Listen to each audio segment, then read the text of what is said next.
with a good shooting team, is it better for a center to be able to space the floor or make great reads with the ball in their hands? Could be recency bias because Lively, but I don't know. So with a good shooting team, is it better for a center to be able to space the floor or make great reads with the ball in their hands?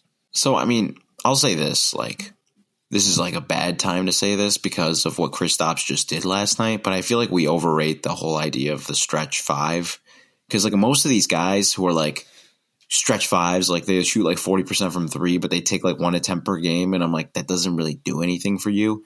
Whereas if you can, if you're playing on a team where you're playing 4 shooters and then your 5-man is somebody who can, roll, play in the short roll, make those quick decisions, get the ball out of their hands quickly. That's super beneficial. That's its spacing in its own way. You know what I mean? Where we saw it in the Minnesota series where Dallas was getting dunker spot spacing from Gafford and Lively because of their lob radius, catch radius, and Minnesota wasn't because Gobert doesn't have freakish catch radius, despite his size. So I think in a vacuum, and the other thing we don't talk about here is the Celtics, the reason that they benefit so much from Kristaps' spacing and don't have to pay a tax for it is because they have big, strong forwards who can handle some of the physicality that you lose from having a player of Kristaps' build on the court.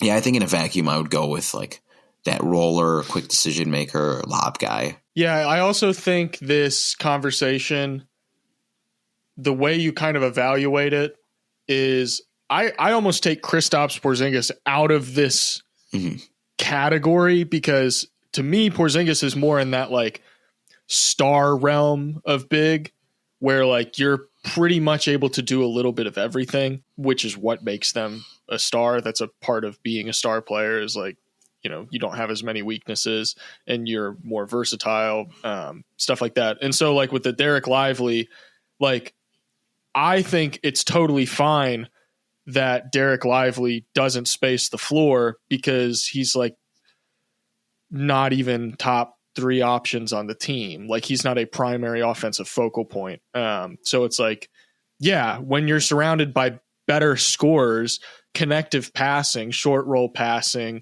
quick decision making, that's more important than you being able to hit catch and shoot threes to me. And plus, you kind of touched on it. You can get spacing elsewhere. It's not spacing is exclusive to the 3-point line. We've done entire episodes on this. So I think if your star player or if one of your main options, because in my opinion, I think most people would probably agree with this. Porzingis is the 3rd best player on the Celtics. I don't agree with that. Who's the 3rd best player? We're not getting into this right now. Who's the 3rd best player, man? Porzingis is the 2nd best player. Okay. I thought you were going to argue he's the 4th best player. And I was I can't get behind that. No. I can live with the argument. I can live with the argument that he's the 2nd best player. I think that's totally fine, totally fair. Who do you think my 3rd best player is? We're not. Who do you think it is? Who do you think my 3rd best player would be, though? Do we want to unpack this can of worms right now? No, we don't. But I just want to know what you think. That's all. I'm not going to say yes or no. I think you're going to say Jaylen Brown. Let's keep going, man. Let's keep going. Okay. I have some thoughts on Jaylen Brown. Maybe we'll talk about him a little bit. I like that.